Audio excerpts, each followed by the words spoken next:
Hey guys, welcome back to another video. Today we are doing what is known as the crab stitch or reverse stitch. So what I have done is I have made myself a chain row of 20 and I have double crocheted across. Now for those of you that checked out my tutorial on this crocheted slouch beanie, I can't remember the exact name of it. But anyway, on the brim of it, I did work a row of crab stitch to finish off the brim.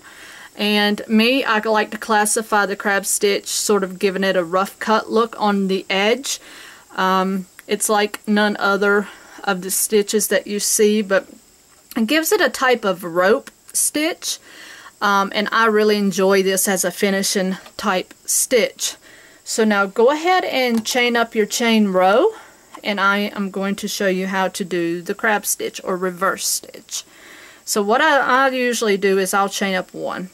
So what you're going to do is you're not going to turn this, you're going to be working backwards. Okay? So you're going to work this in single crochet. So what you're going to do is you're going to go backwards into this next stitch. So you're going to be working in this stitch here. So this stitch here, you're going to go backwards. So put your hook in it backwards. Come through the other side and grab your yarn, pull up, and then your yarn over and complete your stitch. Okay, so you'll do that into this next stitch here. So you'll go into that next stitch, go backwards, grab your yarn up, and don't do it tight. Give yourself a good loose tension. Grab your yarn, pull through. Okay. Go through that next stitch here, grab your yarn, you'll have 2 hoops on your hook like you always do with a single crochet, and pull through.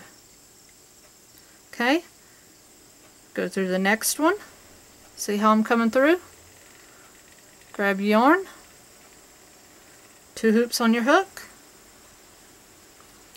and pull through. And it's that simple.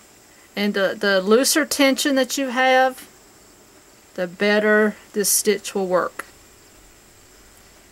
Okay? And then it just slides right through.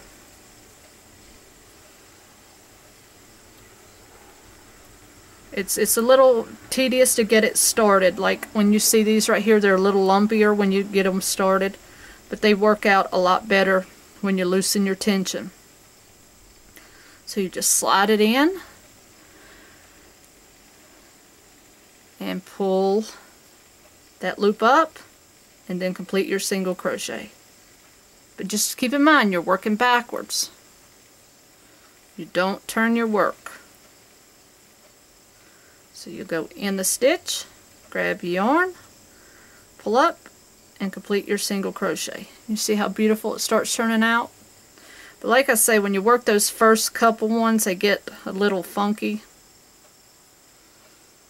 until you start really working it.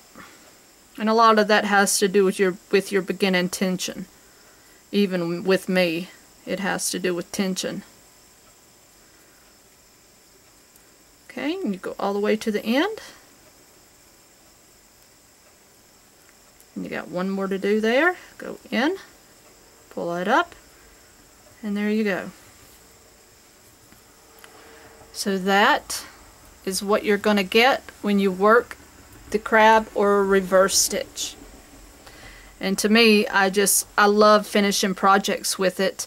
I think it just gives it a unique finish, gives it a ropey look, and it's different than ending every project in a single crochet. That's just me. I get bored with ending everything in a single crochet, and I do have a good handful of projects that have been finished with the crab stitch. So that is it, nothing more to it.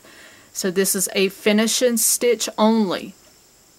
You, to my knowledge, cannot work anything in there. Not to say that eventually someone's not going to prove that wrong, but for me, I don't see that you can work anything else in there and have it to look neat and clean like it does. So this is your crab stitch or your reverse stitch. Hope you guys enjoyed that tutorial. Happy hooking!